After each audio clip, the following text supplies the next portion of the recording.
the necessary prerequisite or qualifications to can run the institution, or officials who ended up becoming embroiled in the political infightings.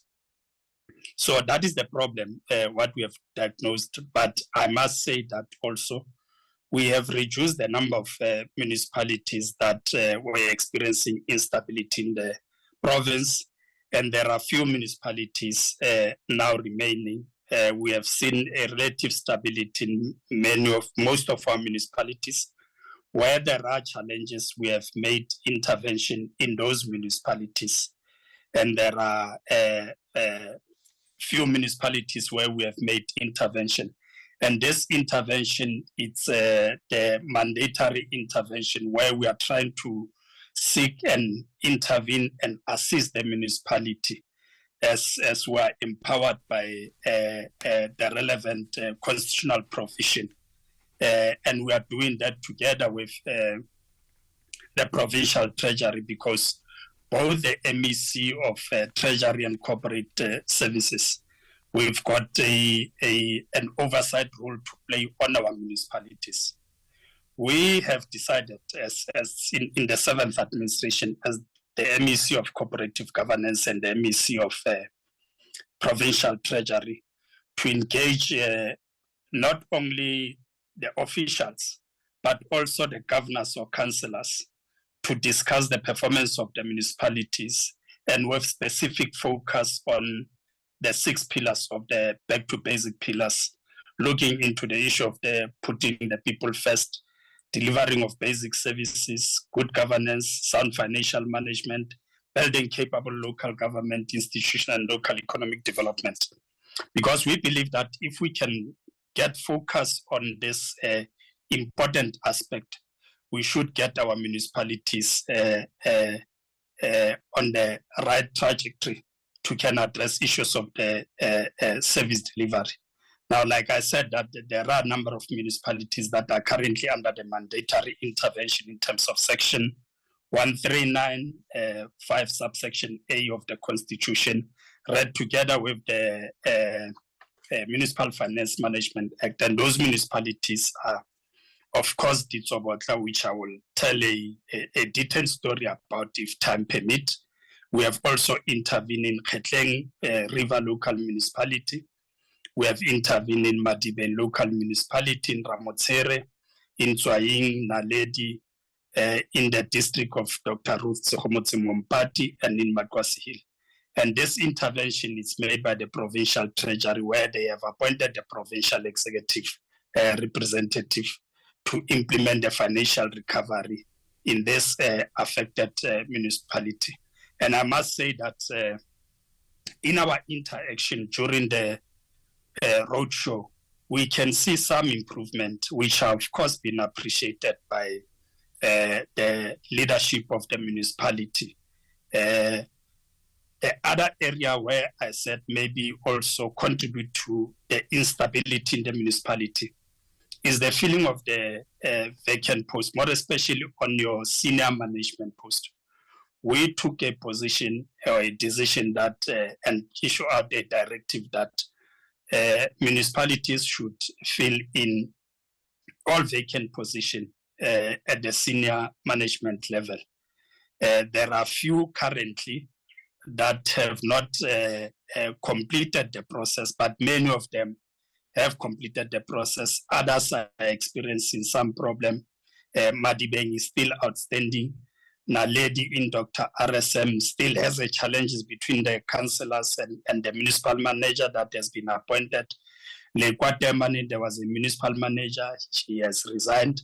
Mamusa local municipality, we have seconded a person there because the council decided to dismiss the municipal manager there for the findings. The Bojanala district municipality, these are the municipalities that do not have the substantive municipal managers. And in all these municipalities, we have, of course, seconded officials to act with a very clear mandate to ensure that we bring stability. So basically, that's what we have done so far. in terms of our intervention in municipalities. So, yes.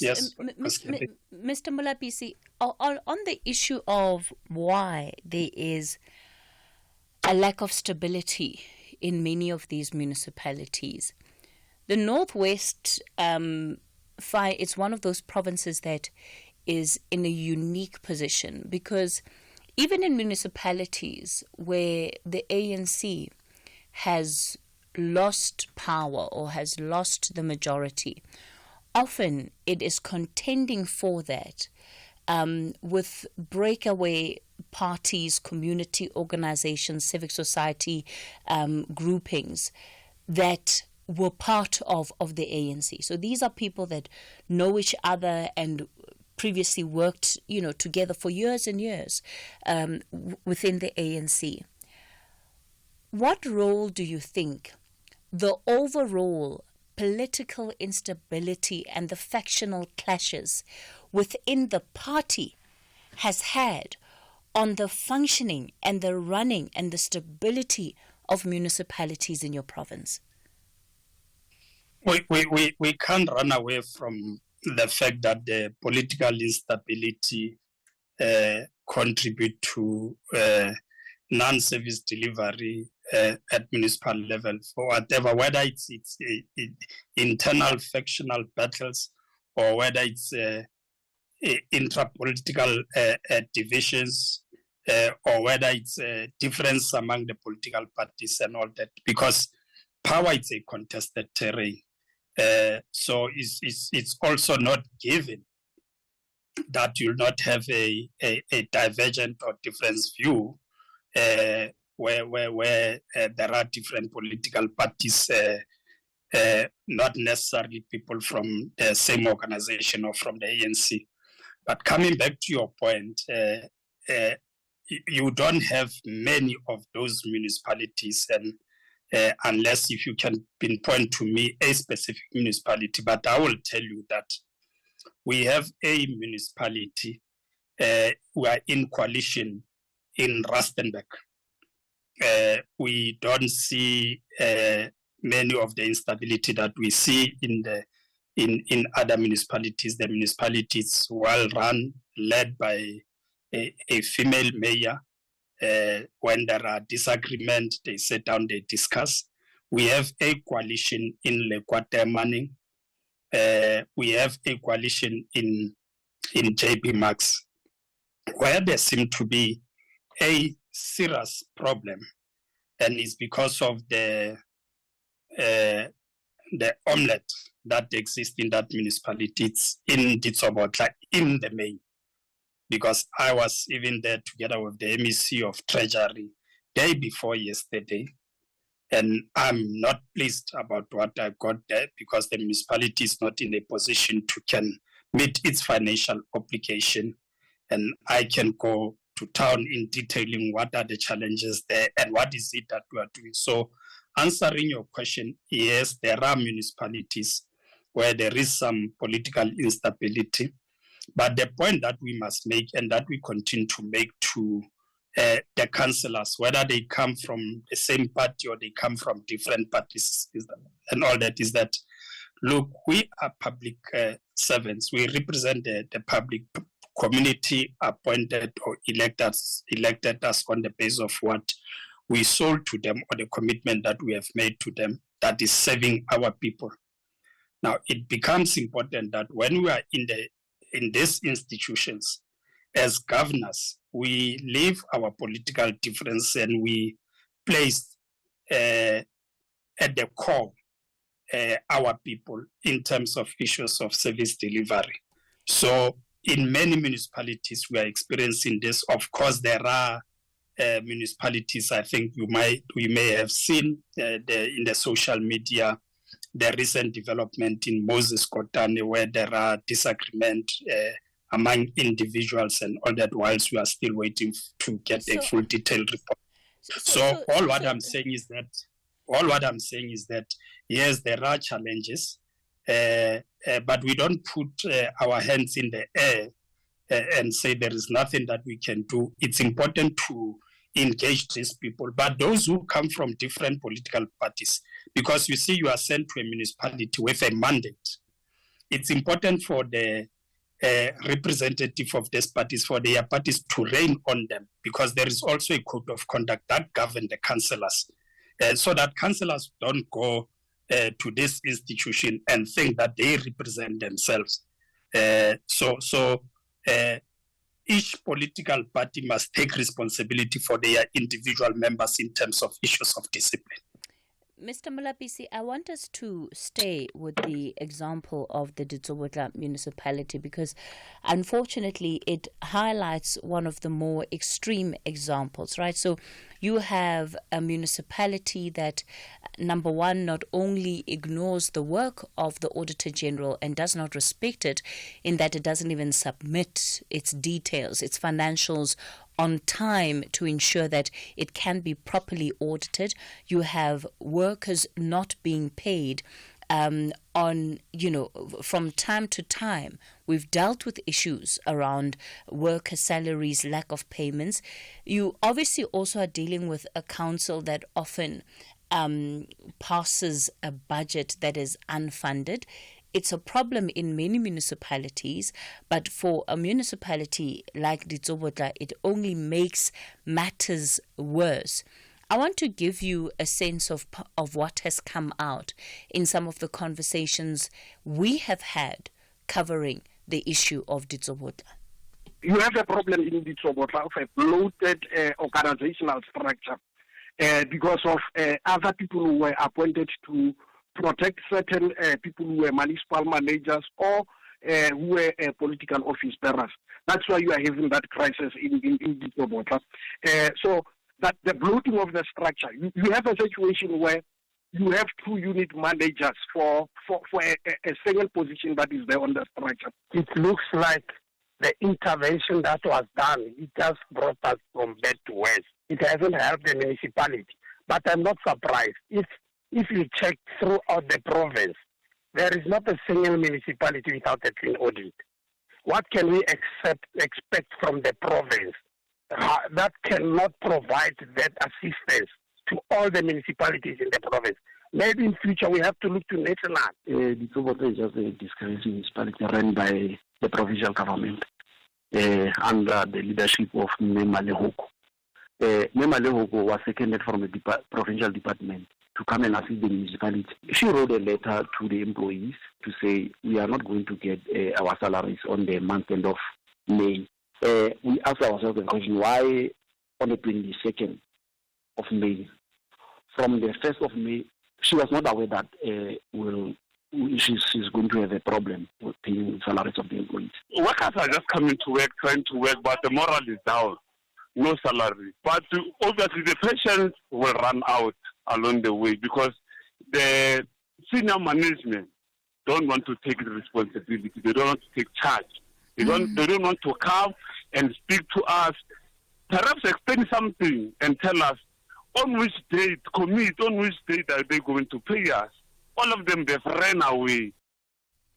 So that gives you just a slight picture of some of the issues that have come up in Ditsobotla, including lack of payment or the instances where employees, municipal workers were not paid. But you heard the allegation there by members of labor unions, and we heard represented there Samo Imatu and the Save Ditsobotla coalition that were speaking to us. And there is a sense that what is happening in that municipality is happening sponsored and with the awareness of the provincial government. That indicts people like yourselves because you are part of that provincial government. No, not true, Cathy. And let me just say this to you so that you are more informed. The problems of Ditsobotla are historical. And the first member who spoke about the bloated structure is not lying. It's true that at some point there were a number of intake that was made in Ditsobotla of many people who were unemployed. And some of these people did not have a job description, and I think that was the genesis of the problem of the municipality of Ditsobotla. The provincial government tried to intervene. You'd remember that Section 139C was because the municipality was dissolved. But before that, there was also many intervention in the municipality. Now, remember what I said in terms of the distinctive interdependent and of the three spheres of government, because everybody who's talking is apportioning the blame to the province as if you never had the authority at the level of the local municipality. These problems were not created by the province. Okay. There was once a full councillor in the municipality. Mr. Mohlahlana, I'm going to Yes. ask you to pause it there. I'll continue giving you a chance to respond to these issues in a moment. It's now 10:30. Here are your latest headlines. Thanks, Cathy, and good morning. With the news headlines this hour, Cathy Mohlahlana. The suspect in the mass murder of 5 people in Gqeberha in the Eastern Cape has been shot and killed by the police. The Parliamentary Portfolio Committee on Water and Sanitation has called on the government to intervene in Gauteng's water crisis, and the Nelson Mandela Bay Metro in the Eastern Cape says there's no reason why bereaved families in the metro should not bury their loved ones this coming weekend. And those are your headlines. A full news update at 11. Taking a look at your markets this morning, the rand is currently trading at 17 rand 70 to the dollar, 22 rand 94 to the pound, and 19 rand 10 to the euro. Markets in Asia were mainly lower at the closing bell, the JSE mostly higher in mid-morning trade. Markets in Europe are currently in positive terrain. Gold is trading at $2,735, platinum $1,034 per ounce. The price of Brent crude oil is at $75.93 a barrel. Get 2+1 cheapest free on the widest range of healthy food options at Dis-Chem this weekend from Friday 25 to Sunday 27 October. Switch to healthy alternatives on pastas, spreads, sauces and spices, health drinks, nuts and snacks. Explore our wide range of free from sugar, gluten and dairy and all your favorite breakfast cereals and mueslis. Get 2+1 on health foods this weekend only, Friday 25 to Sunday 27 October. Only at Dis-Chem. Better health starts here. Botswana and Mauritius will be bumper to bumper on each other's heels, looking for maximum points during the 12 midday clash. While at 3 p.m., the Malawians aim for a win against Madagascar, who are also highly interested in 3 points. This is the doubleheader of the Hollywood Bets Cassava Women's Championship. Catch both clashes on Saturday 26 October, live on SABC Sport on DTT Channel 4. Also available everywhere for everyone, always on SABC Plus and SABCSport.com. Proudly brought to you by SABC Sport. For the love of the game. SV Werder Bremen have already calculated that victory will keep them in the top half, while fourth-placed reigning champions Bayer Leverkusen are searching for the special key to open the door heading to the summit. This is the Bundesliga, football as it's meant to be. Catch the nail-biting encounter between SV Werder Bremen and Bayer Leverkusen this Saturday, 26 October at 6:30 p.m. live on SABC Sport on DTT Channel 4. Also available everywhere for everyone, always on SABC Plus and SABCSport.com. Proudly brought to you by SABC Sport. For the love of the game.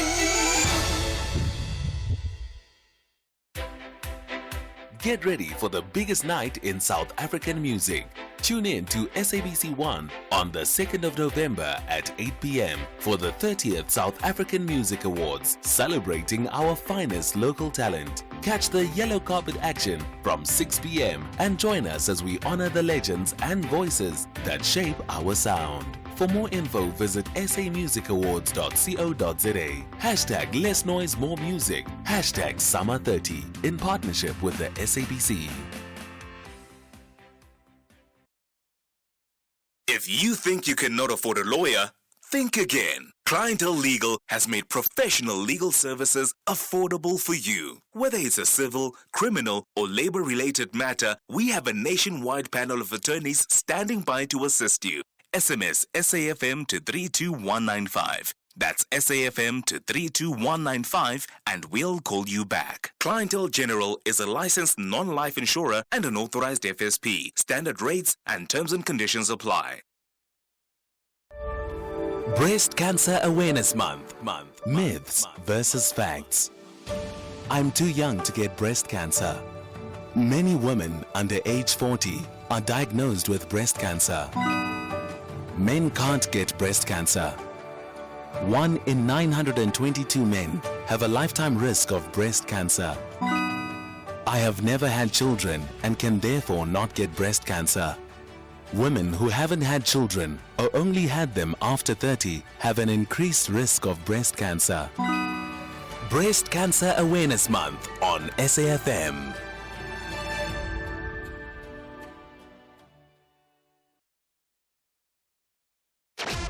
The Talking Point with Cathy Mohlahlana. Weekdays, 9 a.m. till midday. We continue the conversation on the Talking Point. It is Municipal Watch, and today we're talking to the Northwest MEC for Cooperative Governance and Traditional Affairs, Cathy Mohlahlana. He joins us on the line. Mr. Mohlahlana, before we went to news, we were speaking about the Ditsobotla municipality and how the labor unions, including the civic groupings, at least one that we spoke to on this show, have pointed to the province also being part of the ongoing problems there, because there is an impression or perception of vested interests by the province, including in deploying individuals to the province, to the municipality rather, that will benefit the relationships of those at a provincial level. Cathy, when allegations are made and they are not tested anywhere, they will remain allegations. I think it's important when people have evidence, they must report that to the law enforcement agency. But I was just on a point of explaining and saying that I agree that at one point there was that the structure in the municipality was bloated. I can remind you of the report of the public protector. It clearly spells out what were the problems there and all that. And that is why the province had to intervene. But the unfortunate situation is that when the province intervened, the situation was not conducive. The environment was not conducive. People, the very same people who were employed illegally, not by the province, by the local authorities that were there. These people, they did not have an access to the institution. They were assaulted and all those kind of things, so they could not do their work. So for a very long time, the municipality was unstable, but people were getting money. Some were not even performing their duties and all that. But fast forward to Cathy, we have intervened in the municipality. We have tried to provide the support, but I must also acknowledge that we have at times sent people there who really did not help us, and we are following on this to check as to who was there when and all that. When I was there 2 days ago, I made a commitment that I will bring in the closeout report of all the administrators or acting municipal managers who were sent there. Currently, we have placed the municipality under Section 139. Like I said earlier on, the municipality is under financial recovery plan, and the provincial treasury has appointed the provincial executive rep to assist the municipality to develop and implement the financial recovery plan.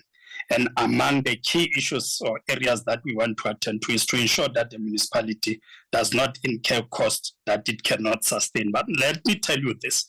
We said instead of invoking Section 139, taking the powers or sending administrators, let us do our part by providing support to the municipality in terms of Section 154 of the Constitution, and deploy a team of officials from the provincial government who will go and help from the legal services, from infrastructure engineering, from the minimum information security, and the administration. I wrote a letter as the MEC after we have agreed at the level of the Executive Council to say, let us support this municipality. because the municipality can't continue to employ people even at senior management level because it does not have the finances to meet their obligation. So instead of them proceeding to appoint that, because they appointed a municipal manager, but because of the kind of mixed masala that we have in that council, the councillors and the municipal manager just decided to ignore the support that we wanted to bring. We are bringing this support at no cost at the municipality. We are sending a team of people who are qualified. The municipality does not say, yes, we need these people, or no, we don't need these people. We send this team of the provincial executive rep. They advise, they give the advice. The municipality just ignore these advices. Now, this is as a result of the kind of the governors that you have from different political parties and all that. Now, people want to apportion that to the province and say no. But we are not giving up. When we went there, we said we'll need to look into if we can escalate the problem in the municipality, and we have given them a chance to ensure that they allow the team that we have sent currently by the provincial treasury to do their work and assist them. Okay. The other issue that I wanted to bring up with you, Mr. Mohlahlana, is around the more broadly, right? What happens when there are allegations of malfeasance, allegations of misuse of funds within municipalities, and how that is dealt with? Because often what we have seen is that, yes, municipalities, and including their councils, will be used in some instances to cover up corruption, to cover up misspending of monies. And I want to understand the role that the provincial government, in particular, your portfolio, sees in those instances. You'd recall there was a story, and it's one of those that made national headlines about, this was in the Dr. Ruth Mompati municipality. Do you remember the story of the shack? That was a call center that cost the municipality about 38 million rand. Maybe, for the benefit of our listeners, let's remind ourselves of what happened in that instance. It is out there that we've paid 38 million. The council resolution spoke on 10 million annually that needs to be reviewed. That is part of the recommendation that served before council. All right, now, so we're getting somewhere now. It can't be that 38 million, whooping 38 million was paid on a tender. There's a dispute, and as a result, the subsistence MM has appointed a law firm to investigate. So you say part of the agreements in the contract was that there would be a 10 million rand service fee, annual service fee. Correct. And that has been paid? No, I can confidently. So it has never been paid? It has not. It has not. You are saying that this 10 million rand was never paid? Money is paid to the work done. Hence, it amounts to 6 million to date. Okay, so the work done, the 6 million is still that shack that we're talking about, right? But Dr. RSM has never procured or the service provider. The issue here is the call center service. Yes, but it's not necessarily the shack. Yes, but what I'm saying, what I'm saying is that that is the service center that you have paid for, sir. You might not like the fact that it's a shack, but it doesn't change the fact that it's a shack. No. We are paying for the service provided in a call center. How many calls have been logged on the call center since it was established? Like I said to you, Cathy, at some point there was a go-slow. So, yes. What are the number of calls that have been processed through this call center? I can confidently say that, like I said before, there was a stoppages on the call center. Papito, I asked you, just answer my questions directly. How many calls have been processed through this call center for the municipality? Many calls have been logged. How many? How many? Unfortunately, I can't say 10 or 20, but many calls have been logged. No, but that's the point. You are the one that has been emphasizing that the reason you're not concerned about the fact that the call center is housed in a shack is because you're just concerned about the output rate. And so that, of course, was a conversation with Councillor Siapapitso Siapamere, who is a member of the mayoral committee in the Ruth Mompati municipality. And again, you have a municipality that, of course, has misspent its money. What kind of role does the provincial government see itself playing there?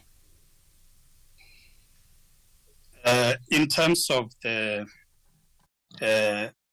relevant prescript of the law, and in this case, the Municipal Systems Act, Section 106, empowers the MEC to institute an investigation into this kind of things.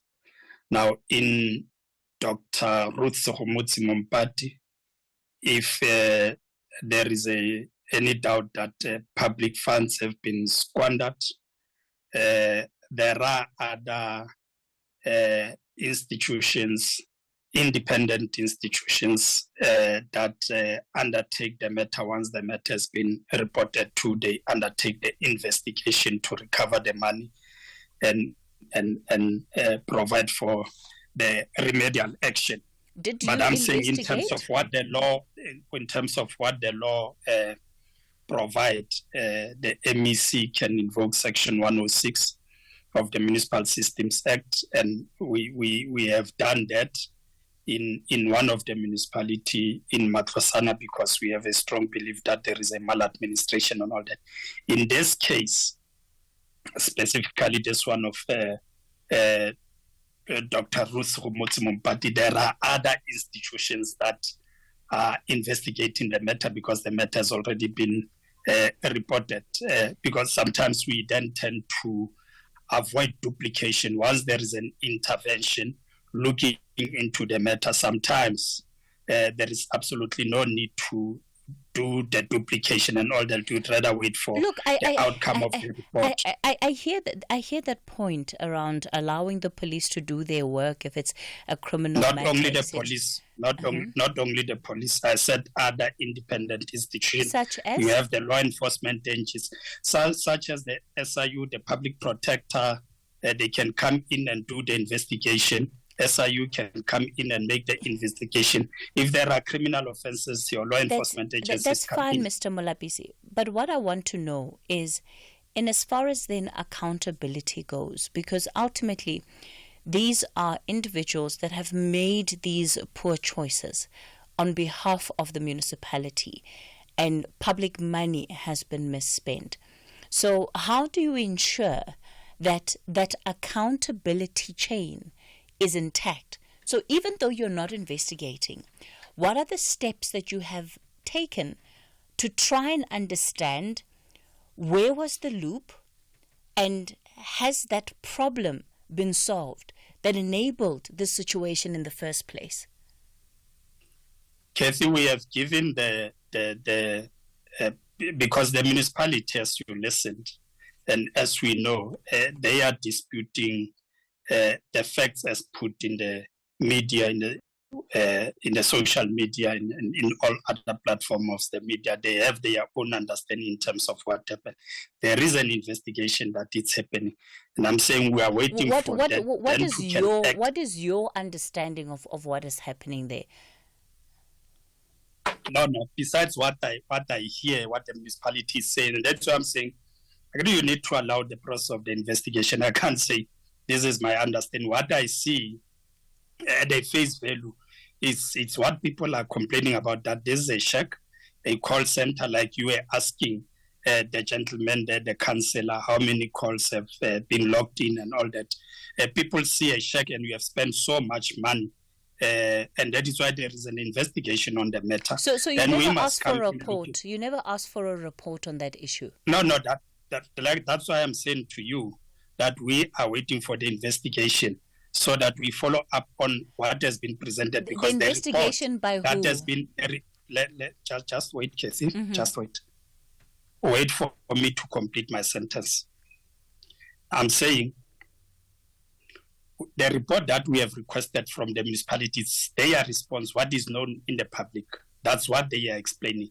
But you need to go further and investigate and allow the independent investigative, whatever the institution that investigating the matter, the public protector, to investigate and look into the gaps and act on the recommendation. And that is what I'm saying to you.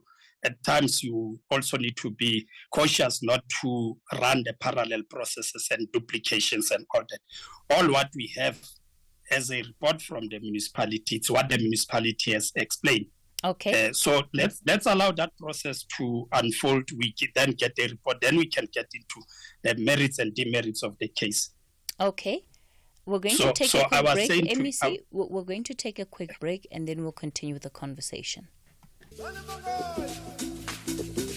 Muvhango returns for an explosive new season on SABC2. A renaissance of new beginnings, intrigue, and drama with old enemies and new characters. Catch the rebirth season of Muvhango every Monday to Friday at 9 p.m. on SABC2 or stream it on SABC Plus. Muvhango, ukovela phanda. SABC2. Botswana and Mauritius will be bumper to bumper on each other's heels, looking for maximum points during the 12 midday clash. While at 3 p.m., the Malawians aim for a win against Madagascar, who are also highly interested in 3 points. This is the doubleheader of the Hollywood Bets Cassava Women's Championship. Catch both clashes on Saturday, 26 October, live on SABC Sport on DTT Channel 4. Also available everywhere for everyone, always on SABC Plus and SABCSport.com. Proudly brought to you by SABC Sport. For the love of the game.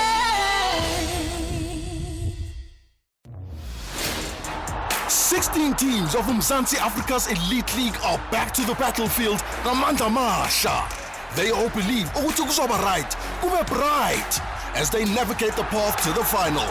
This is the second edition of the Carlin Knockout Cup. Fagukesi. Catch the unmatched passion and drama of Ipola Mzansi, the Carlin Knockout Cup, live on SABC1 and SABC radio stations. Also available everywhere for everyone, always on SABC Plus. Proudly brought to you by SABC Sport. For the love of the game. The Talking Point with Cathy Mohlahlana. Weekdays, 9 a.m. till midday. We continue our conversation with the MEC for the Northwest Cooperative, MEC Cathy Mohlahlana, on the line. We've got so many callers for him. We might have to extend this conversation a little bit into the 11 o'clock hour. Let me begin with Israel. Israel, you're calling us from the Northwest. Good morning. Good morning, Cathy, and good morning to Cathy Mohlahlana. Madam Cathy, I'm calling like this now because our municipality here in Lekwatemadi has opened cases against members of the community. Back in 2022 was the first case when the community was asking about water. How far is the water that was supposed to be delivered to Extension 10, which is almost 8 years old? You know, Extension 12, which is 8 years old. To date, as I'm talking to you, they have opened 4 cases against, 7 cases actually, against the community for raising issues of service delivery later. Let me give you a hand so that the MEC can understand. They opened a case when community members stood up and said, but in these projects, why do you employ certain people only? They clarified the community to say we are only employing ANC volunteers. ANC volunteers only. Our municipality is made up of ANC only, friends, relatives, husband, and wives of these officials. The projects in the community here, they are not for the community. They are brought in by people from outside the community. Even the small business people have cases opened against them. As we speak, we have opened a case against, we have complained against the Legal Practice Council because the municipality delivered a case, the summons to the community at 8:45 p.m. via third parties required to appear in court the following day, which was the 27th of last month, and when the community could not do that, could not appear, nor feel the intention for motion to oppose, nor file the affidavit, they refiled the court paper again, and they then went into Mafikeng because they know the community. These are orphans and children of single parent mothers. You can come and investigate yourself and see. Okay. When the people could not do, they then obtain an interdict against the community members who are youth. They are displayed in the front of the municipality doors. Community, as we speak right now, there's a minister of Department of Water and Sanitation here, the deputy minister, who's visiting the municipality. The community is locked outside as a stakeholder, but we were invited to say it's a stakeholders meeting. The police they use very heavy-handedness against the community. And we would understand young people who are not working. This is the everyday of our lives here. So we filed with the Legal Practice Council to say the municipality is engaging in a wasteful exercise using the money that is supposed to develop the community against the community to keep the community at bay. So we opened that case with the Legal Practice Council. We raised the matter with SALGA to say your people have broken Municipal Systems Management Act 34 of 2000. They've broken their oath of office. They've broken the code of conduct regulating councillors. Sure, our mayor Israel. Just explaining it, our mayor told people in the presence of the police that is a farmer and no longer the mayor.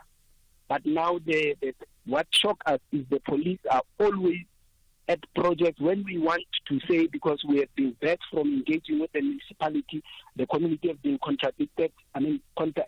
interdicted from visiting the municipality.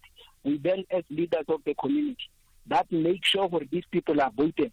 We then said, no, we will take the community members to go and employ them because these ones don't want to employ them. They employ friends, relatives, and everybody. Okay, Israel, yes, I think you've made the point. Let me give the MEC an opportunity to respond. But yeah, certainly a case of a municipality getting an interdict against residents. Is this against all residents, Israel? All right, it looks like we've lost him on the line there. Mr. Mohlahlana, are you aware of the situation? I'm not. I'm surprised, Cathy, but I will be visiting the municipality. It's part of the municipality that we want to engage on. I'm just surprised that everybody seems to be on the wrong, doing all the wrong things, whether it's the police, is the officials in the municipality, everybody, the Israel seems to be very helpless. When are you planning on going also, there? I'm going to, I think in terms of our schedule, we are going there next week. But what I will do immediately after here, I will engage the provincial commissioner about the allegations that is made against the police, just to follow up on some of the things, but also with the mayor just to get the facts, because this is for the first time that is brought to my attention. I will follow up on the matter.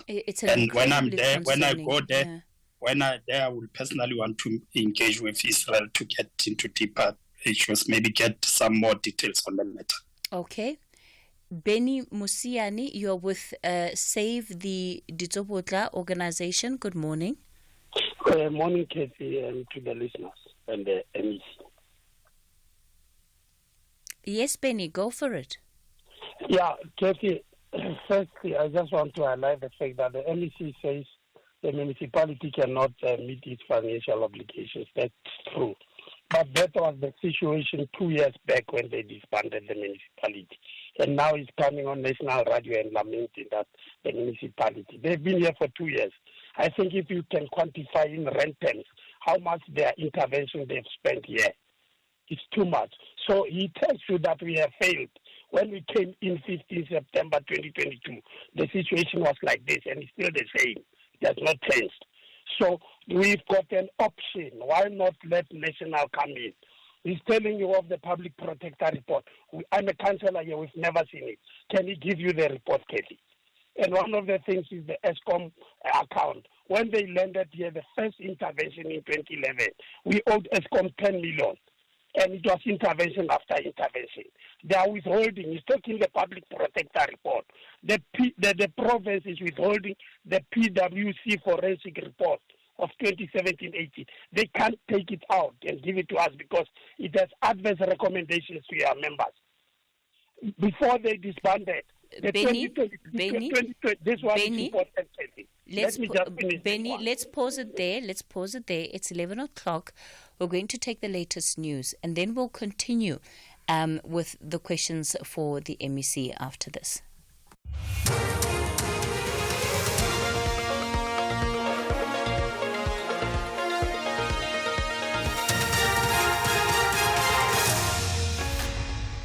The top stories this hour: insect killer, the cause of Soweto children's deaths, and concerns over Gauteng's failure to maintain its water infrastructure. A very good morning to you. Gauteng Police Commissioner Tommy Mtombeni says the results from the forensic lab show that a poisonous agent used to kill insects caused the death of 6 children in Naledi, Soweto earlier this month. The children died after consuming snacks from a spaza shop. Mtombeni was addressing the media in Eldorado Park, south of Joburg. He has cautioned shop owners to be careful when using pesticides. We have to be careful in using these the bites which kills insects, because as we spray them along or maybe on the walls in the house where we stay, these might be a problem.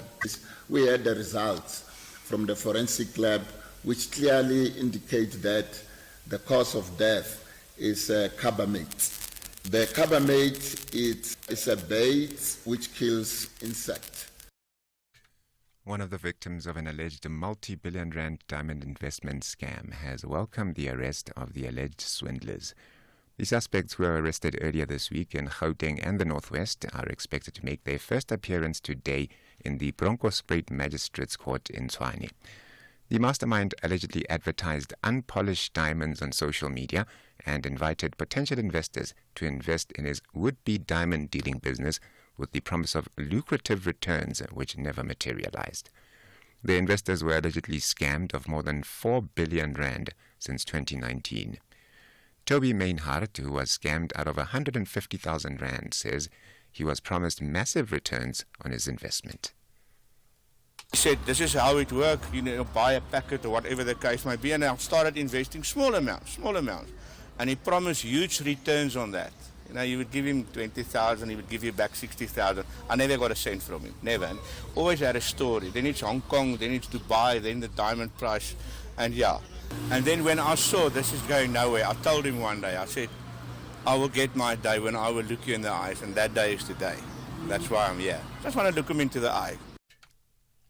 Parliament's Water and Sanitation Committee has called on the government to intervene in Gauteng's water crisis. In a meeting with Rand Water and the Water and Sanitation Department, the committee addressed the critical water shortages in Gauteng, urging immediate action to resolve the issue and to ensure sustainable water supply across the province.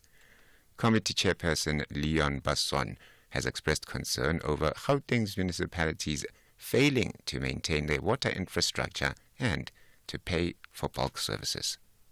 We as a committee agree with Minister Cathy Mohlahlana that this is a man-made crisis due to bad leadership in municipalities and in the Gauteng province. So the challenge that we need to face now is we need to get the municipalities and the metros to curb the water losses in the municipalities. We see a non-drop water of 47% and higher in those municipalities. We cannot put more pressure on Rand Water to clean more water that just goes down the drain. The Nelson Mandela Bay Metro in the Eastern Cape says there's no reason why bereaved families in the area should not bury their loved ones this coming weekend. A number of cemeteries are waterlogged and damaged due to the torrential rain that lashed the metro on Tuesday. The city's Public Health Directorate conducted inspections and found that although the rain has caused some damage, the cemeteries are ready for funerals. The worst affected cemeteries are Motherwell, Matanzima, and the Gerald Smith Cemetery in Kariega. The authorities say although the cemeteries are flooded, the water has already started to subside. The city's Tsonono Buyea says 3 million rand has been budgeted to fix damages in the Motherwell Cemetery.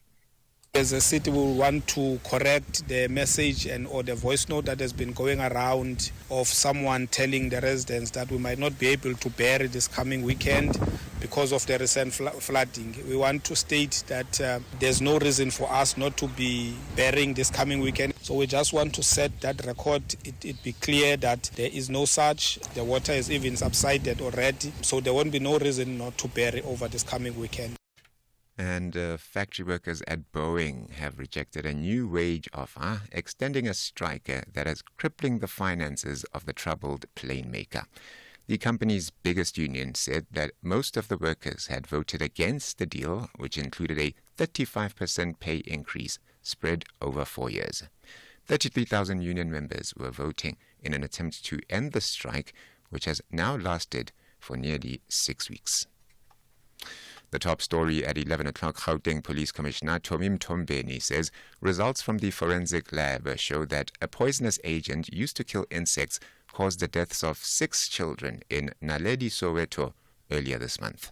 For SAFM News, Kimudupi Makhaleneli.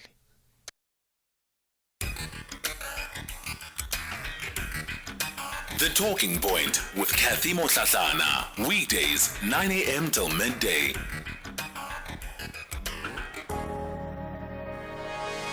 You're listening to The Talking Point. Welcome to the final hour of the show. It's 6 after 11 o'clock. We've had to rejig our schedule slightly in order to accommodate our listeners, especially those that want to engage with the Northwest MEC for Cooperative Governance and Traditional Affairs. I do apologize to our guests that have been scheduled for the conversation this hour. We are going to start with the topic in terms of looking at the rise of online gambling. We'll get into that at around 20 past 11 this morning, and it's really just to give an opportunity to conclude this particular topic for Municipal Watch. So MEC Mohlahlana, are you still on the line? I'm on the line, Cathy. I'm still here. Thank you so much for giving us extra time this morning. So you heard the questions raised from Beni Musiani, who's with the Save Ditsobotla Coalition. Please give us your responses to him. I must indicate that Beni Musiani is one of the people that I met when I was when we were visiting the municipality. He is one of the councillors there. Now, it would have been important for Benny to take listeners in confidence and confirm that here, the issue that is raising about the ESCOM, that Ditsobotla was one of the municipalities that was approved to participate in the ESCOM debt relief program from effective from the 1st of October 2023. He is blaming the provincial government. This municipality was approved to participate in the program, but they just abandoned the program. I hope that with the current municipal manager and with the support from people like Benny as a councillor there, they will ensure that the municipality it's supported. The issue of the public protector report, I said it was in the media, everybody has that report. Benny does not have to get the report from me. But even though it's like that, Cathy, I said, I have made a commitment to the councillors that all the reports that are required by council, I will ensure that those reports are tabled to the council in Ditsobotla. And this undertaking I've made in the presence of Benny. Benny, they are the councillors who came after the dissolution of the municipality. I'm saying to you, the situation is still the same, if it's not getting worse, because they are refusing the support that we have tried to provide to the municipality. I think it would be helpful if Benny can say and made a commitment in the public that yes, we did not cooperate with the team that has been sent to the province. From now on, we'll ensure that we cooperate. All right. That will not. Let me ask you. Yes. Let me ask you to pose it just on that point. Benny, are you still on the line? You know, the thing that has been brought here, like the PER and so, I can make you one simple example. I believe you can. There's no one who can buy the end that season. There is numerous payments that were made out of the system, but there is this interesting one made on the 17th of August 2022 of 494,316. It's towards a case number 2022/6937 in the Johannesburg High Court. That case has nothing to do with the municipality.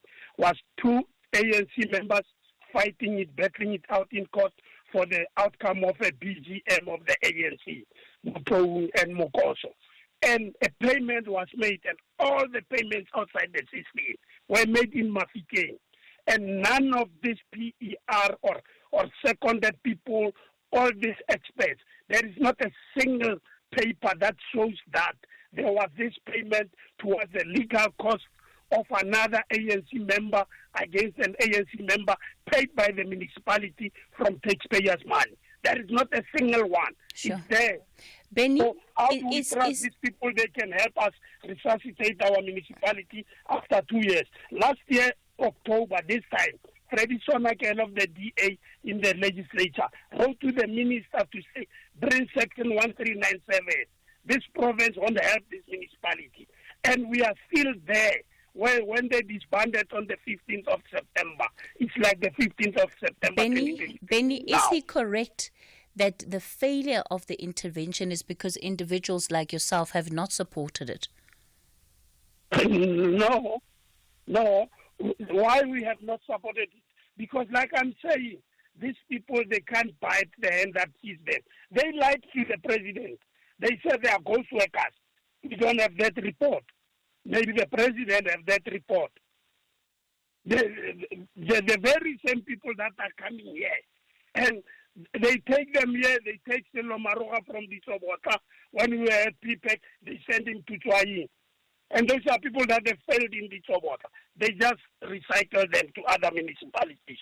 So I don't think it's only the Sobota that this province will not get right. And if and only if National has got the interest of the residents of the Sobota at heart, they must immediately descend in the Sobota to help the Sobota. After 2 years, the MEC saying we are refusing assistance. They have 28 home bodies here. They still want to send more.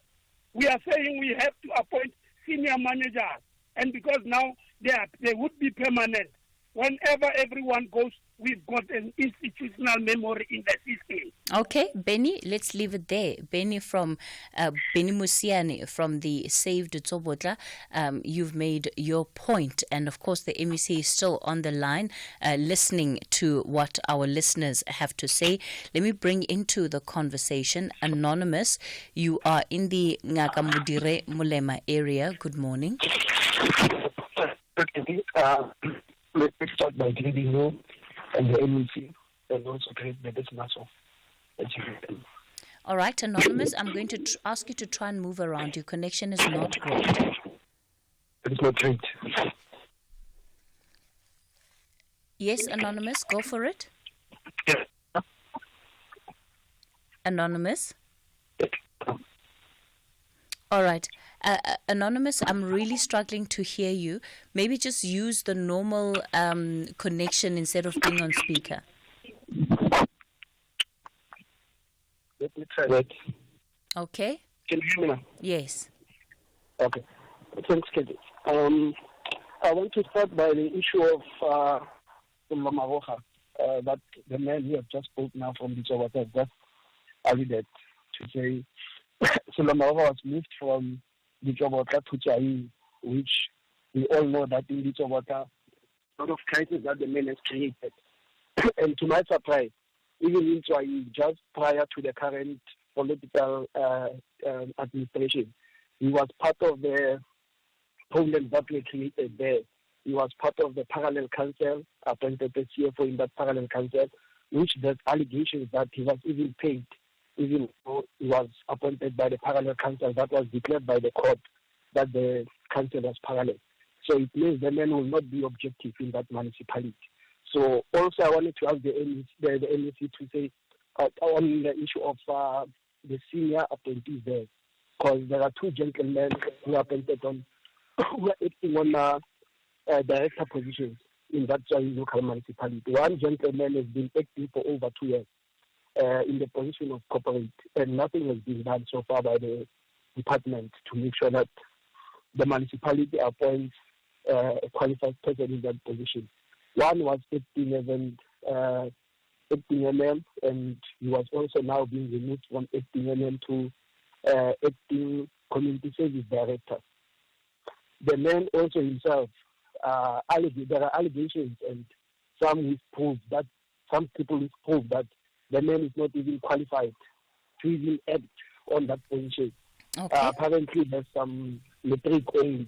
So I want to check with the NEC what is it that they are doing in such situations, because we believe that it's such situations that that makes the municipalities to fail to provide services, and that creates instabilities in the municipality. All right. And there's also a report in that municipality trying to say the problem in that municipality is the Toeka, the political leadership, and we see no intervention so far, either from political side or even from COCTA, to make sure that they fix the problem. ANC has done the report.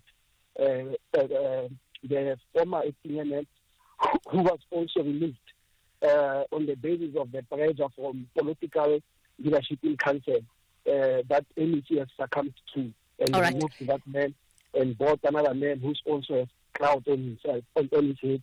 Anonymous, you've made the point. To say, we're going to have to leave it there. Unfortunately, we don't have a lot of time, but clearly a lot is coming up in this conversation around the details of what is happening in the Northwest. Mr. Mohlahlana, I'm going to give you an opportunity to respond. Please try and do that as briefly as possible. It would not be true. I think it will be disingenuous unless if maybe the member themselves does not have facts. We have intervened in trying, and that is why we seconded the municipal manager. We know we have the report. We are acting on the report that we have. So all what he's saying, those reports are to be implemented by the seconded person there. He's saying that the individual himself is controversial and has failed in other areas. You know, sometimes we just make statements, sweeping statements. If he say the man himself has said, look, let me tell you what is happening, Cathy. We have a very limited number of people who we send as intervention team who are in our system. Because from time to time, if the municipality suspend or dismiss a municipal manager, they would approach the office of the MEC or the department to second people. So we don't have a pool of an abundant people where we just take and send people. So we have a very limited number. But I can't say that the man himself has failed. The question, MEC, is whether those individuals are producing the desired result, whether they have the capacity to deliver on the turnaround of these municipalities. Yes, of course, they do have the necessary qualification. They do produce the results. That is why we are sending them there. Otherwise, we would not be sending them there. In the past, there are people that we have sent in other municipalities. Those people have not been sent. So those who continue to perform, they stabilize the municipality. Once they are done, or once the municipality stabilizes, we'll then send them to other municipalities to go and assist. All right. Any responses to Benny before I let you go? No, I think I've adequately responded to the issues that were raised by Benny. I'm saying I'm going back to the municipality of the Sobota. We have engaged with them. We have a program with them. So from where I stand, I have responded to the issues that Benny has raised. And I also made a commitment that I will provide them with the report. We're going to leave it there with the MEC for Cooperative Governance and Traditional Affairs in the Northwest Province. Clearly not enough time for a conversation of this nature, especially where so many different issues are coming up. Of course, we'll also want to find out what happens with the municipality that was raised by Israel and the interdict against community members there. I mean, can you imagine a municipality getting an interdict against residents from coming to municipal offices? Absolutely unheard of. It's 20 after 11 o'clock. We're going to take a quick break. When we come back, we'll then turn our attention to the issue of online gambling. The Market Update, Monday to Thursday, 6 to 7 p.m. Want to stay ahead of the financial game? Join us tonight from 6 to 7 p.m. for an insightful journey through the day's market developments, financial updates, and investment news. Tune in for your daily dose of financial intelligence as we navigate the twists and turns of the financial landscape with expert insights. Only on the SAFM Market Update. SAFM Market Update with Jimmy Muyaha.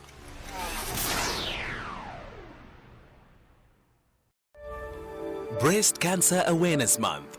Myths versus facts. I'm too young to get breast cancer. Many women under age 40 are diagnosed with breast cancer. Men can't get breast cancer. 1 in 922 men have a lifetime risk of breast cancer. I have never had children and can therefore not get breast cancer. Women who haven't had children or only had them after 30 have an increased risk of breast cancer. Breast Cancer Awareness Month on SAFM.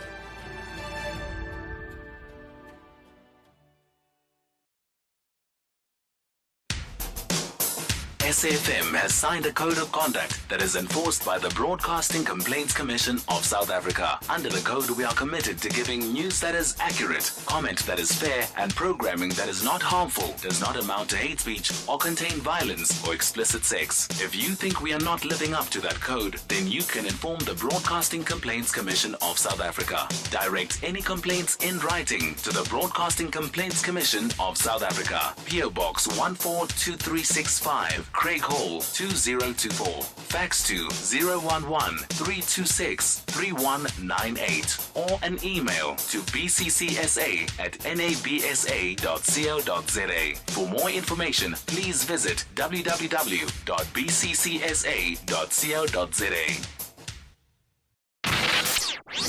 The Talking Point with Cathy Mohlahlana. Weekdays 9 a.m. till midday.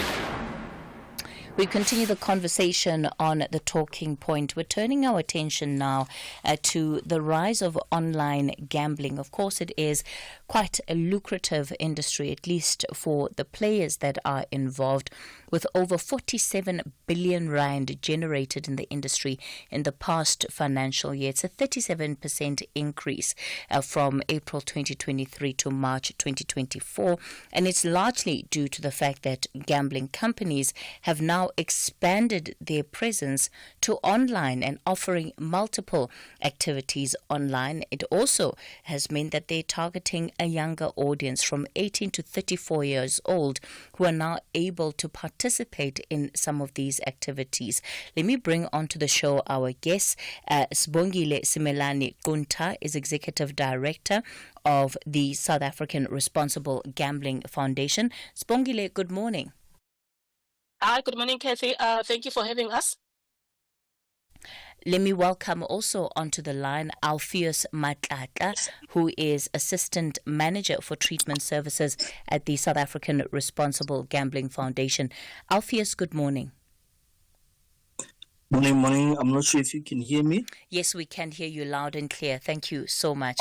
So firstly, let's begin just with the increase of online gambling. It clearly has been good news, at least for the bottom line of these companies. What do you make of the shifting nature of the industry, Spongile? Cathy, it's actually following the technological trends. We knew for a very long time that the gambling industry is going to follow the same trajectory in terms of technological advancement. It's offering accessible betting opportunities. You are able to go on your phone. You can bet wherever you are. So we knew that the trajectory is going to come. And obviously, then the people that have more access to data, cell phone, especially smart cell phones, who are banking using banking apps, are the ones that are most likely to be reached by online, the presence of online betting opportunities. Alpheus, the companies don't force anyone to participate, and much of whatever activities they might be are often linked to people's choice of recreational activity. Very difficult to try and police that. Or I don't even know if it should necessarily be policed.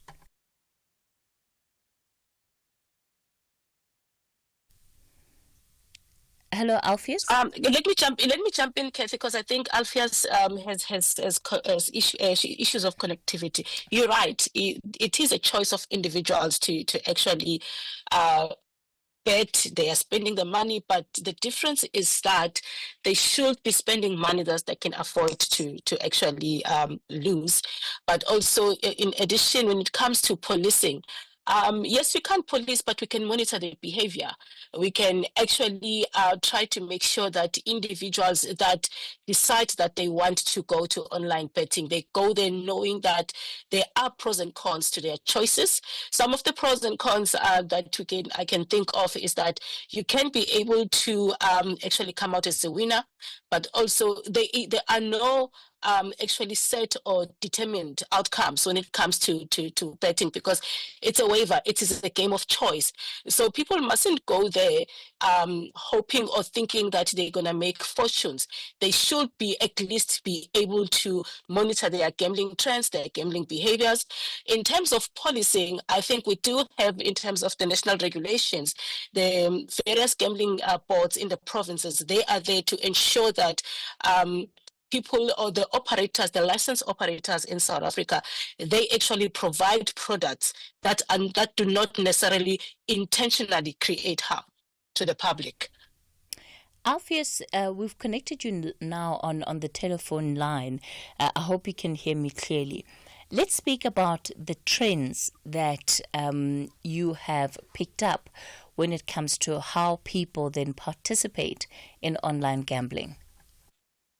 Thank you very much, Cathy, and the listeners. I hope you can hear me now. Yes, we can.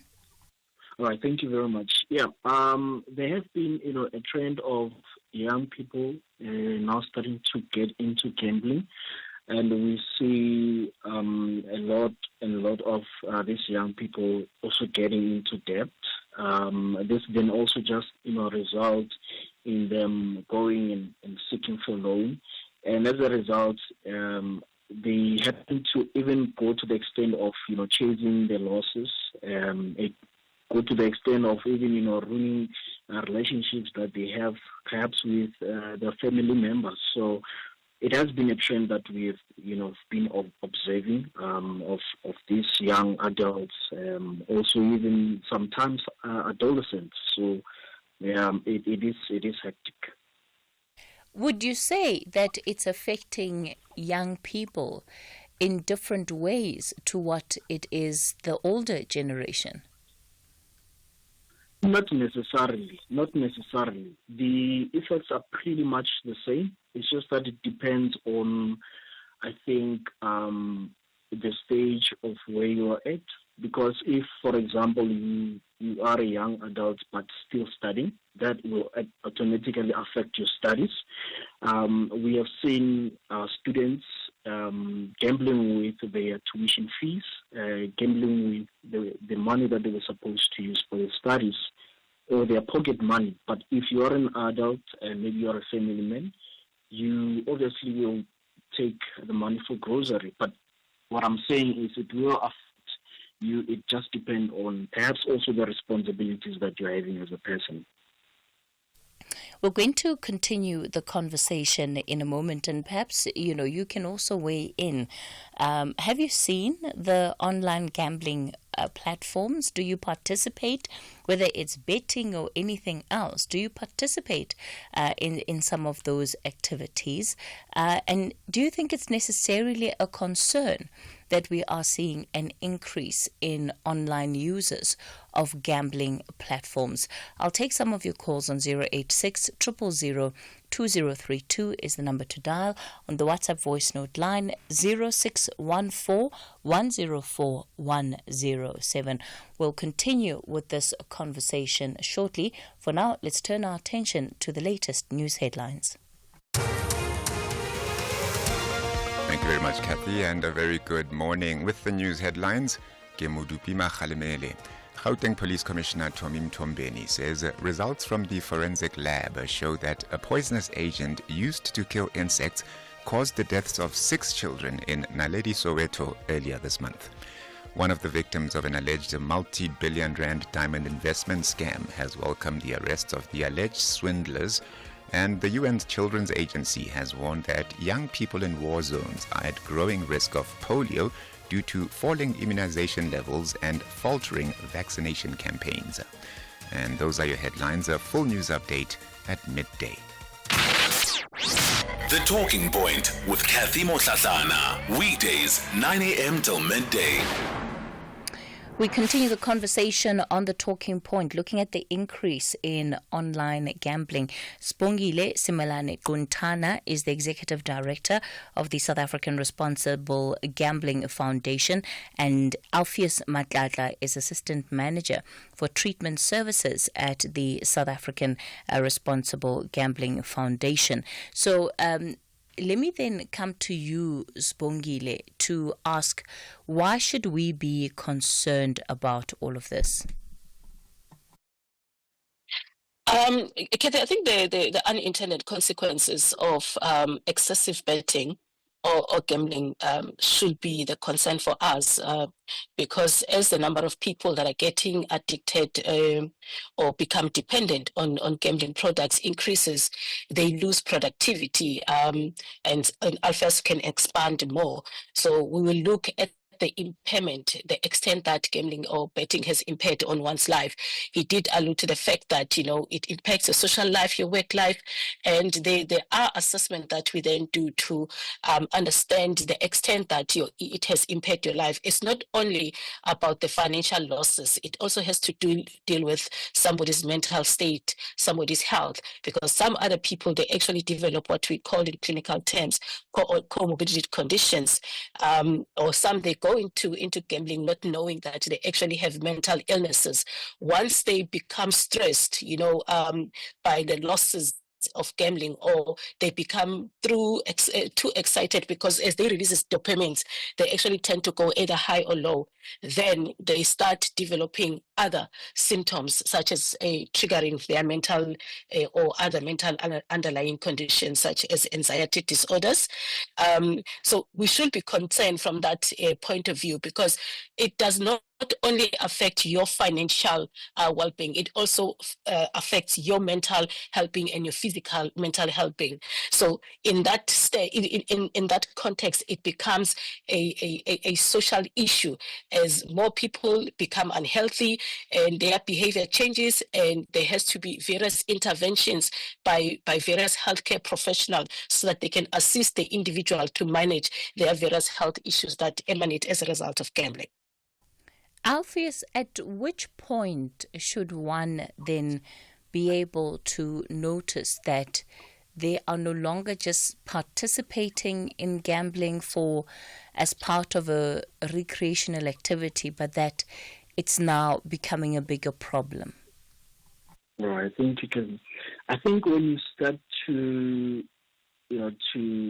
chase your losses, when you start to gamble for the reason of making money, that's when it should show that you're no longer gambling just for the fun of it or for the entertainment, because the minute you're chasing your losses, is because now you've gambled the money that you were not supposed to gamble.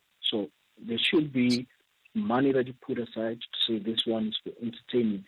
Once you see yourself going into your savings, going into your budget, whereby you're taking money for grocery, for example, then it should be a sign that probably you're not gambling for the reasons of entertainment. Are there particular sort of activities that are more popular than others? So where do people perhaps make or even lose the most money when it comes to gambling? Come again, Cathy? So I was asking, in terms of popularity, where you see that people are either making the most money or the most losses, do we have any kind of data that speaks to that? In terms of the mode or the type of gambling, yes, right? Yes. Right. I think we will speak in terms of the trends that we've been seeing. I mean, I think before COVID-19, people were gambling on land-based casinos. That's when we would see, in terms of our statistics and the data that we receive, we have seen those numbers rising. They were at the top, the land-based. But nowadays, what we see is most people that now gamble on sports betting. It is risen, and also I think it could be because of the technological advancement in the industry as well. So definitely the online sports betting. That's where most people are now, gambling or putting their money on in terms of betting. And unfortunately, it is one of those habits that if one develops an addiction, it does have the potential of completely derailing their lives. Eric, you're calling us from Toyando. You've got an experience with this. Good morning. Morning, how are you? Good, Eric. Yes, thanks. Yes, I have an experience. I had a sibling, the last born to my mother, a twin. They were deeply inside, and they used to be given money by other siblings. We couldn't see where the money is going. Then comes a time wherein they go to the hotels and play and everything. Now, I saw that this thing is not getting well. I had a small company. I had to employ them. I put the profit aside. I make sure that the money, if they need money for something, they have to face me. The second thing that I saw when they were busy gambling, they used to sell things. If I can be honest, they sell my car, they scrap my car and sell some parts to the panel beaters. It's something that was touching even my mother. We were that with my mother and other siblings only. If you can look at them, they don't have clothes and everything, but now they've changed. I never take them to rehabilitation, but I restrict the way they get the money. I restrict the way they borrow money from the abomashonise. There are a lot of abomashonise locally. But now they are coming back. But one thing I can tell, once a person is addicted and there is no one who can have a look at it, I don't think that person will last. He may end up hanging himself. He may end up being a hobo and all those things. But it came to me because psychologically I did medicine. Psychologically I could see these guys are not suffering from any other thing. They don't drink alcohol. They are suffering from gambling. They did IT, but they don't get a job. And now they are on the phone. This phone of gambling and this one of soccer and all this stuff. But I make sure that whatever airtime they buy, I should make sure that I know what are you going to do with it. Eric, what a very, very sad story there. I want to know from you, have you been able to work on that relationship now? What is the state of that relationship with your siblings? They are working with me. and I give them time, more work. If there is something that I need it to be delivered, I need it to be sorted in the yard, I use them.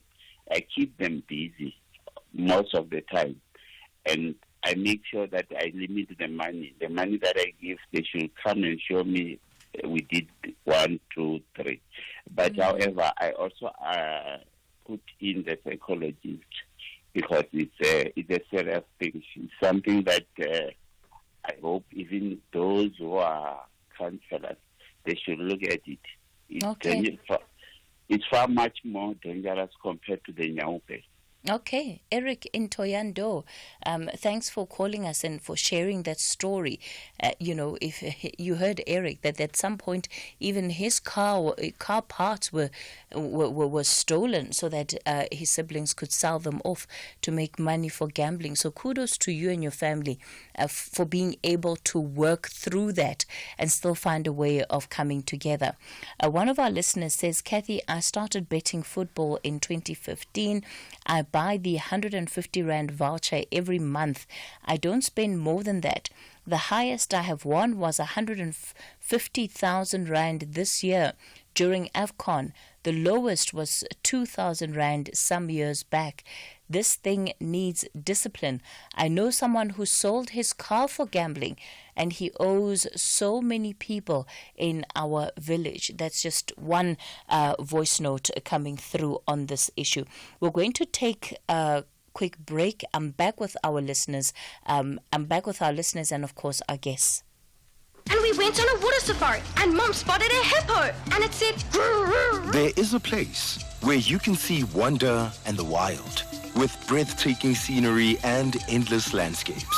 Enjoy good food and embrace great taste. And the next day we went to the reed dance. I saw the maidens handing over reeds to the mighty Zulu king, and the Zulu warriors chanting, Baye! Explore all this and more in the magical Zulu Kingdom. This message is brought to you by KZN Tourism and Film Authority. The Southern African Queens of the Beautiful Game will produce real drama, passion, and excitement on Monday, 28 October. Madagascar tackles Botswana live on SABC Sport on DTT Channel 4, while Mauritius confront Malawi on SABC Plus. Both matches kick off at 12 midday. Then at 3 p.m., 7-time champion South Africa clashes with Seychelles on SABC Sport on DTT Channel 4. And Eswatini faces Namibia, also at 3 p.m. Everywhere, for everyone, always on SABC Plus. This is the Hollywood Best COSAFA Women's Championship, proudly brought to you by SABC Sport. For the love of the game. If you think you cannot afford a lawyer, think again. Clientele Legal has made professional legal services affordable for you. Whether it's a civil, criminal, or labor-related matter, we have a nationwide panel of attorneys standing by to assist you.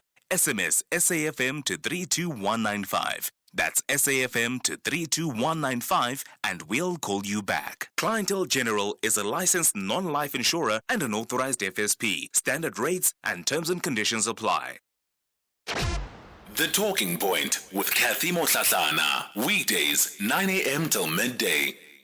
We continue the conversation on the Talking Point, looking at the rise of online gambling and the warnings then around responsible gambling, given the impact that it has on people's lives. Alpheus and Spongile are joining us for this conversation, both of them with the South African Responsible Gambling Foundation. Alpheus, how often have you come across stories similar to that of Eric? Every day. Because we do see clients, so these stories are very common. I hear them every day because I actually do counsel some of these clients. Okay. What advice would you have for families that are dealing with somebody who has a gambling addiction? Right. I think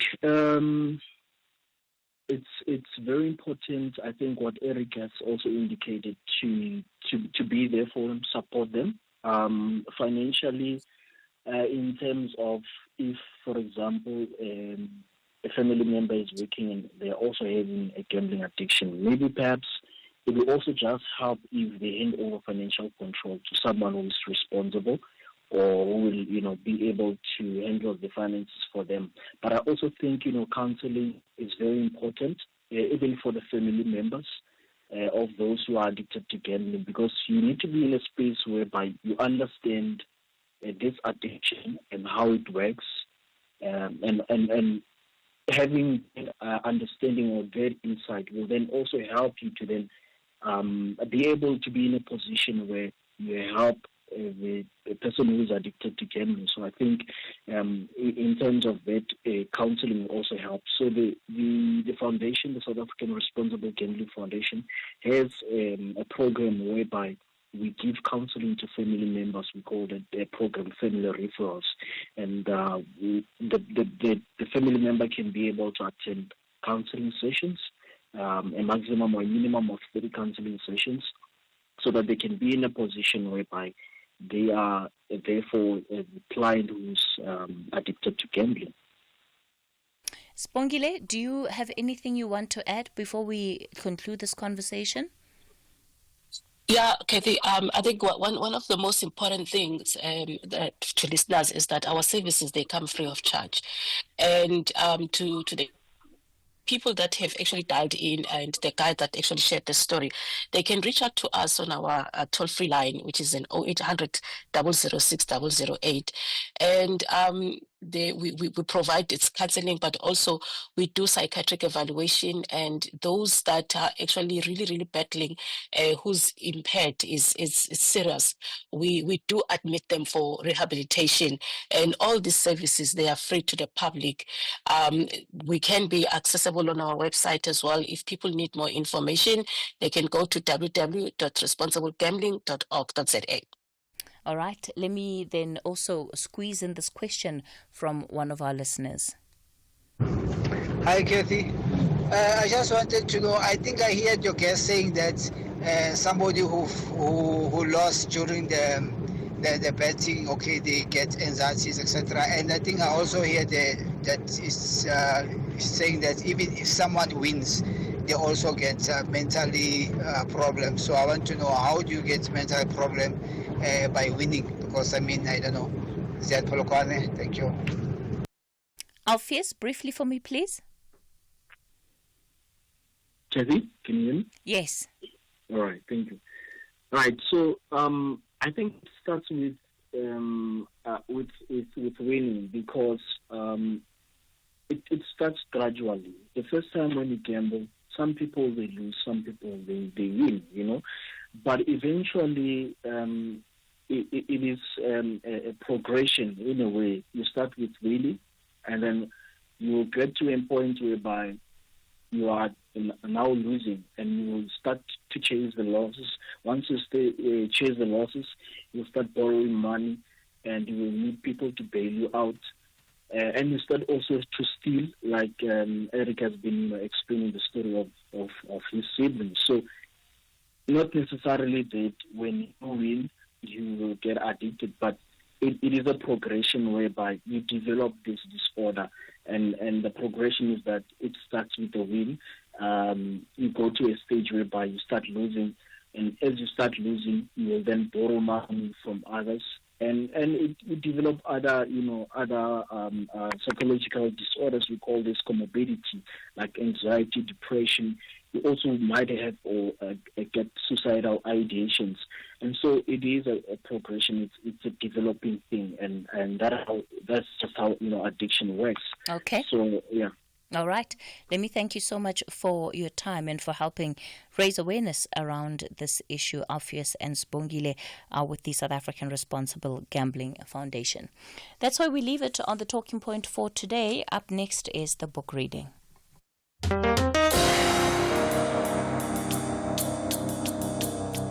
The book reading. Please note that the views expressed in this book are not that of the station. Listeners' discretion is advised. SAFM presents another episode of A Life of Purpose, written by Luvuyo Wochela and Lumkile Wiseman Kuhlu. The reader is Lerato Velase.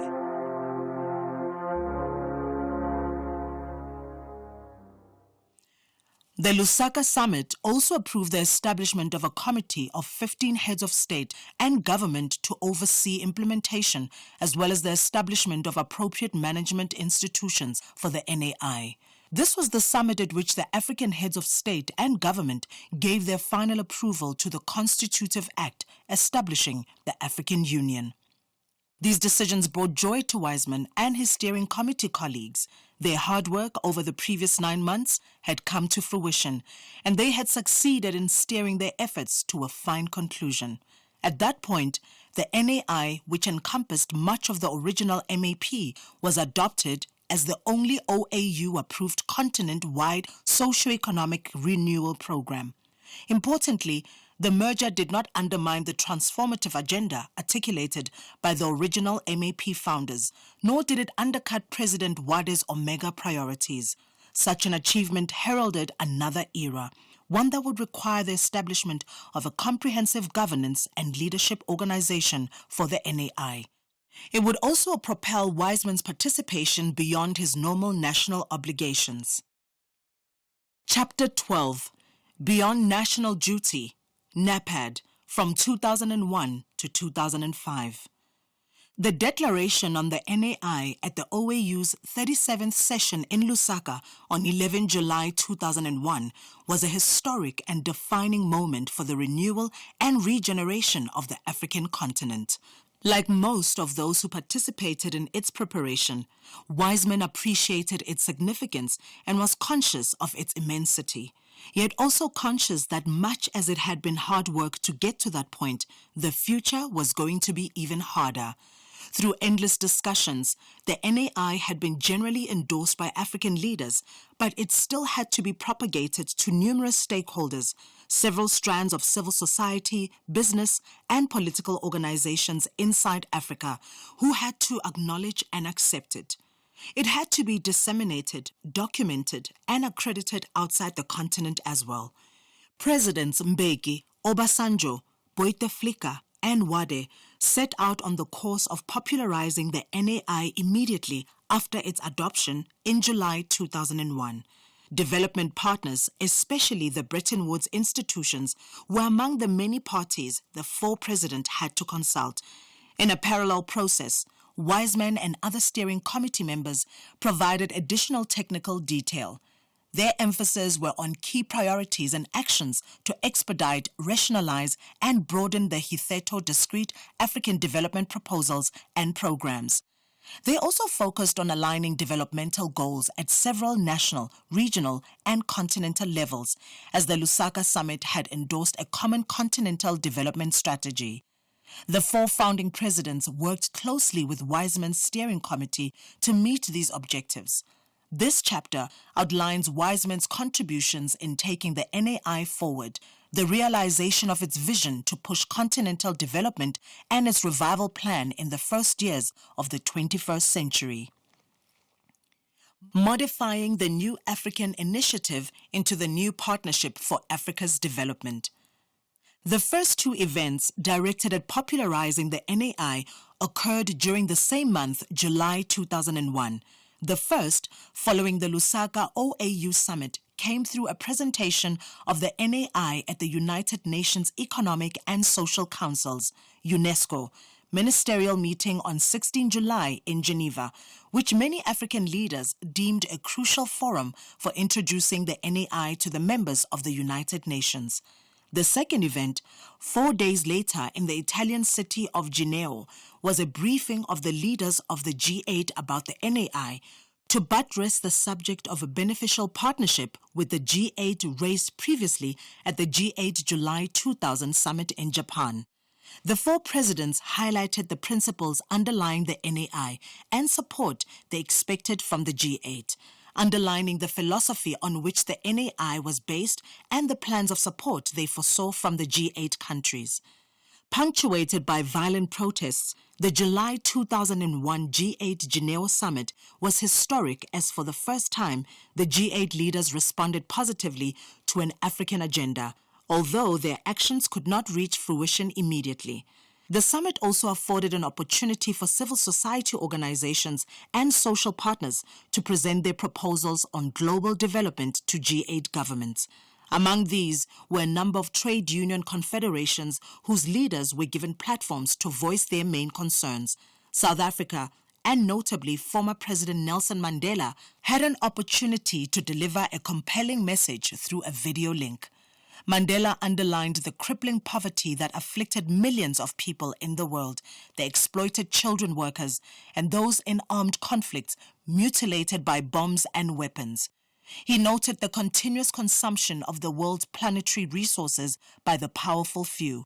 He also pointed out the skewed average income gaps between rich and poor countries. Mandela's moving message galvanized the African appeal and what African leaders tabled as the fundamental principles of the NAI. All of this received immediate response.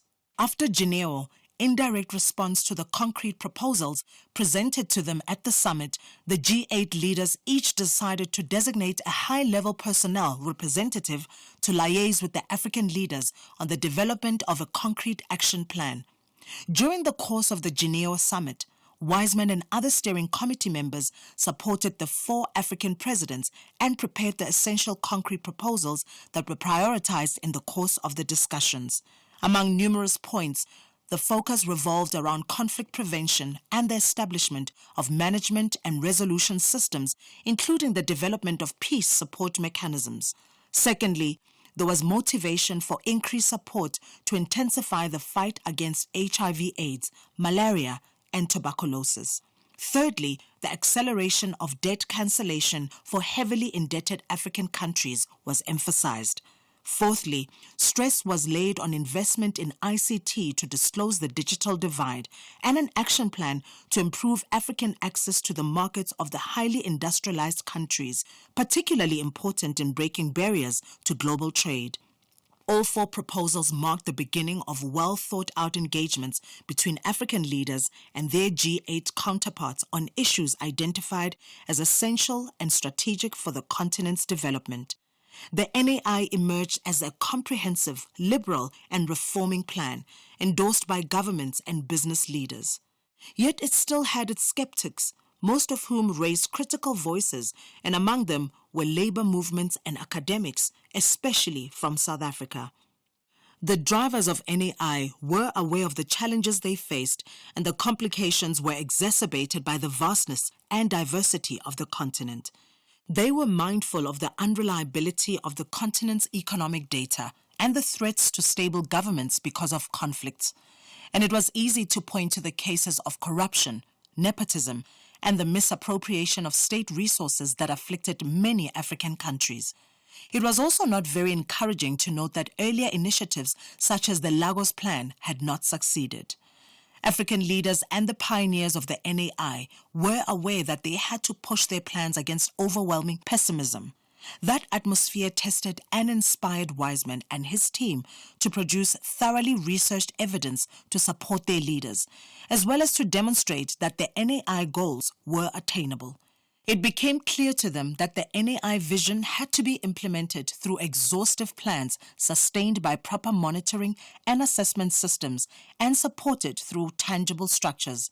These were necessary to meet the Lusaka Declaration of 9/11 July 2001, which had also strongly recommended the establishment of a Heads of State and Government Implementation Committee, HSGIC. This forum had to be drawn from each of 5 OAU regions established in March 1976. A decisive meeting to implement these recommendations was held a few months later on 20 August 2001 in Abuja, Nigeria. The Abuja meeting also served as the first gathering of the HSGIC to elect its leadership and discuss its operational plans. There was also the issue of the name that had not been resolved. The HSGIC approved a new name, New Partnership for Africa's Development, NEPAD, to supplant NAI. President Obasanjo of Nigeria was elected the chair of the HSGIC. Presidents Bouteflika of Algeria and Wade of Senegal were elected deputy chairs. An expanded steering committee was constituted consisting of representatives of 15 heads of state and government who served on the HSGIC.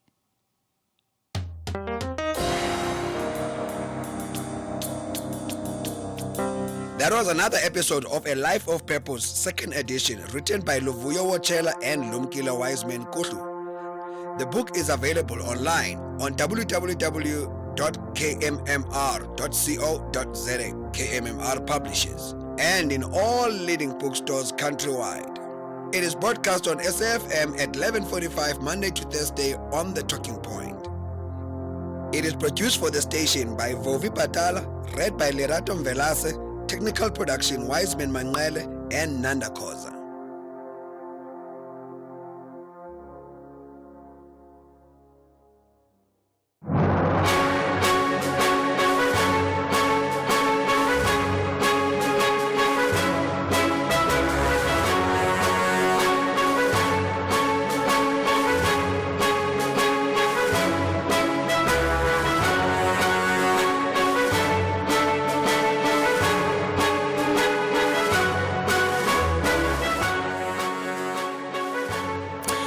Good afternoon. It's exactly 12 o'clock. It's Thursday, the 24th of October, 2024. Very warm welcome to Updated Noon here on SAFM. Leading the conversation, I'm Sakina Kamwendo. Coming up in the next hour. As the search continues, Atlantis police have opened murder and attempted murder dockets for investigation.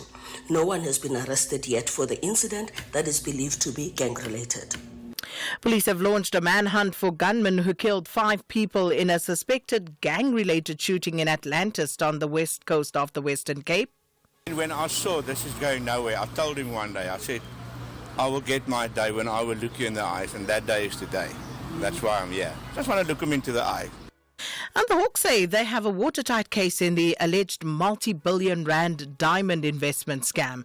Coming up in sport. The Proteas beat Bangladesh in the first test. Plenty of football to tell you about. And Kasafa women's football continues in Group C and D today. Well, he's back. John Gericke in the second half of the show with those details. As always, we want to hear from you, so please get in touch with us. You can write to us via SMS on 41391, or you can do so via Twitter or X, our handle at SABC News_radio, or send us a WhatsApp voice note on 082-692-3909. Well, these and more stories coming up on this Thursday edition of Updated Noon. First, though, let's bring you up to speed with the latest news. Here's Mudupi Mahalimele.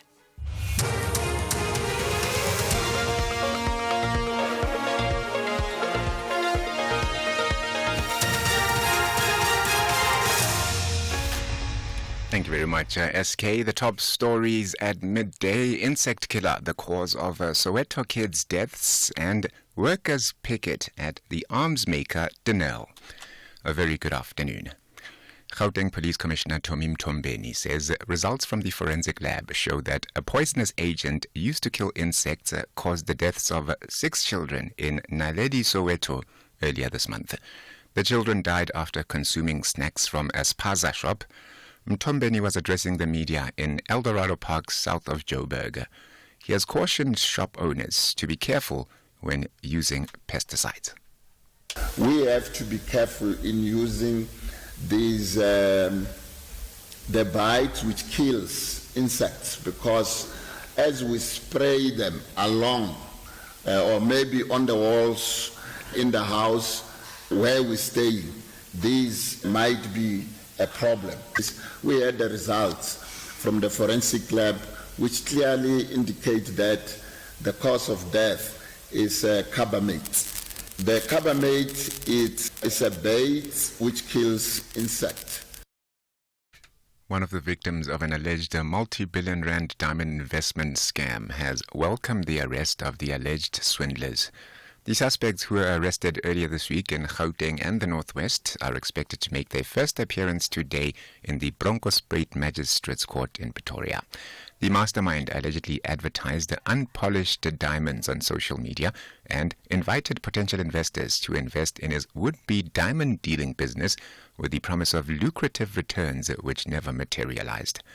The investors were allegedly scammed of more than 4 billion rand since 2019. Toby Mainhardt, who was scammed out of 150,000 rand, says he was promised massive returns on his investment. He said, this is how it works, buy a packet or whatever the case might be. And I started investing small amounts. And he promised huge returns on that. You would give him 20,000, he would give you back 60,000. I never got a cent from him, never. And always had a story. Then it's Hong Kong, then it's Dubai, then the diamond price, and yeah. And then when I saw this is going nowhere, I told him one day, I said, I will get my day when I will look you in the eyes, and that day is today. That's why I'm here. Just want to look him into the eye. Basic Education Minister Sivuyo Kwahube is expected to determine the proclamation of the Basic Education Laws Amendment Act. This is despite the ongoing consultation process set on the reservation of two sections of the Bella Act. President Cyril Ramaphosa signed the Bella Act into law, but suspended certain clauses related to language and admission policies for 3 months to allow further consultations. National Assembly Speaker Togo Titiza says she has since been informed by Ramaphosa that there are no constitutional reservations on his part on the Act, hence a proclamation, and that the development of the relevant regulations may go ahead. Members of the workers' union NUMSA have downed tools at the state-owned arms company Denel. They've embarked on a picket outside Denel's offices in Centurion over a salary dispute. The workers will deliver a memorandum of demands to the Denel management. NUMSA claims that its members working for the state-owned arms manufacturer have not received any salary hikes for the last 5 financial years. Spokesperson Pagamile Hlubi-Majola says they're demanding a 15% increase in wages.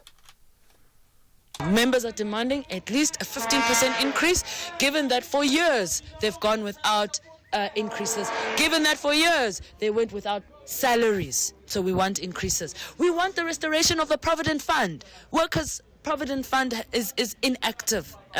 So these are some of the things. If you look at the memorandum, you can actually see all the demands, but it's all related to the fact that their benefits, their wages were severely cut back because of deliberate decisions taken not just by management but by government as the shareholder to collapse a viable entity that right now could be contributing meaningfully to our economy. And the UN Children's Agency UNICEF has warned that young people in war zones are at growing risk of contracting polio due to falling immunization levels and faltering vaccination campaigns. The disease can cause lifelong paralysis. Vaccination campaigns have been hampered in Gaza and Sudan in particular. Nairobi UNICEF's Paul Ngwakum.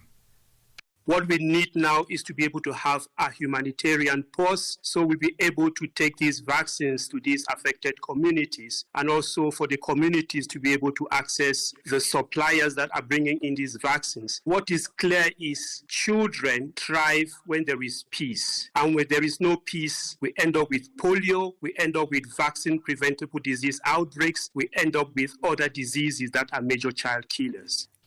The top story this hour, Gauteng Police Commissioner Tomi Mtombeni says results from the forensic lab show that a poisonous agent used to kill insects caused the deaths of 6 children in Naledi, Soweto earlier this month.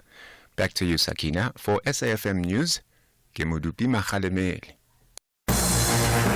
Update at noon with Sakina Kamwendo, midday to 1 p.m.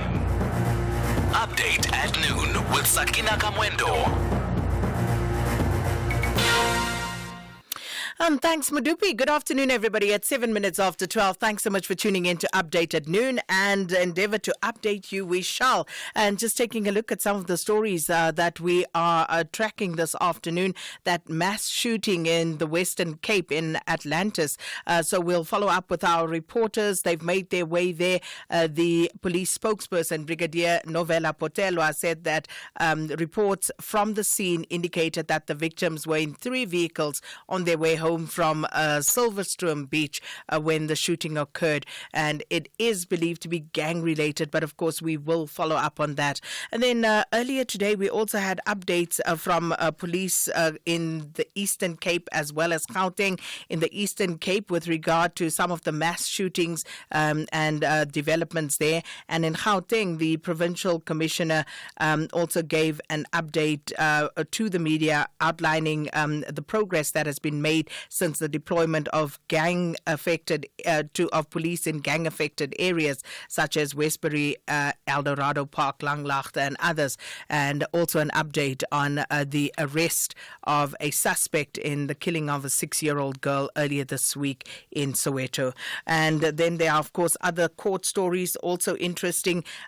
We saw former Sports, Arts and Culture Minister Zizi Kodwa appearing in the Palm Ridge Magistrates Court. We'll bring an update on that, as well as the story of the 8 suspects, including a husband and wife duo. We understand it's 9 now, so we'll check with our reporter, who were arrested for allegedly running a massive diamond investment scam, appearing in the Bronkhorstspruit Magistrates Court. There are a few other court stories as well, but we also want to check in with the Joburg Roads Agency, and this after a warning has been sounded, a dire warning about the state of bridges in Johannesburg. Now, the report revealed that 702 out of 902 bridges across the city are actually in a poor or very poor condition.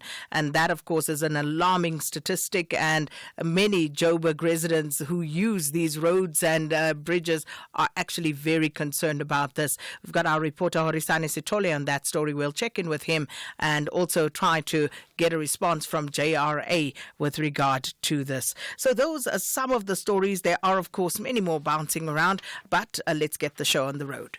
What do you expect? Update at noon, midday to 1 p.m. Now, the 9 suspects who are believed to be part of an alleged multi-billion rand diamond investment scam are expected to appear in the Bronkhorstspruit Magistrates Court in Tshwane today. The suspects were arrested earlier this week in Gauteng and Northwest provinces during a multidisciplinary operation. Our reporter Calvin Dludla caught up with the Hawks national spokesperson